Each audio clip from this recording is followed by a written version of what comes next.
Bismillahirrahmanirrahim. Qarinishimiz Muhammad Ali Amin İslam Ahlaqi nomli kitobida bularni yozadi. Biz qilayotgan ish va yashayotgan hayot har turli sohalarning o'tirg'i chiqishiga ehtiyojli. Lekin bir odamning hamma sohada yetilishi mumkin emas. Hamma sohada yetib bo'lishi mumkin emas. Shuning uchun har bir odam ma'lum bir kasb yoki turda yetib kasbi bo'lishi kerak. Men bir turda, yana biri boshqa turda va'riyatda oxirida hammaydan bir yerga kelsak, o'rtaq shaklda jamiyatning ehtiyojini qondira olamiz. Jamiyatni yuksaltirib, kelib ma'alaydigan, musulmonlarni taraqqiy qildirib, ilgarilatadigan bir holat meydonga keladi. Bu bizning eng oxirida erishmoqchi bo'lgan nijotligimizning asosi.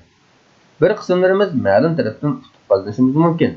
Ammo buni biz qisman utuq deb atsaqmi, nijotlik deb atamaymiz. Nijotlik hammaylarning kemida sog'-salomat qirg'oqqa chiqa olishimizdan iborat. Ammo biraylarning yolg'iz holatda ma'lum bir sohada utuq qozonishi kiyim cho'kayotgan vaqtda kichik qiyiq yasalganga o'xshash bir ish. Bu qiyiqning umri uzoqqa bormaydi. Chunki atrofimizdagi to'lqinlarning bu qiyiqni yutib ketishi nihoyat oson. To'lqinlarga taqobil tura oladigan bo'lsa, cho'ng kema. Ya'ni jamiyat va musulmonlar kemasi. Biz bu kemani o'rtaq holatda qirg'oqqa olib chiqishimiz uchun bizda hamkorlik bo'lishi kerak.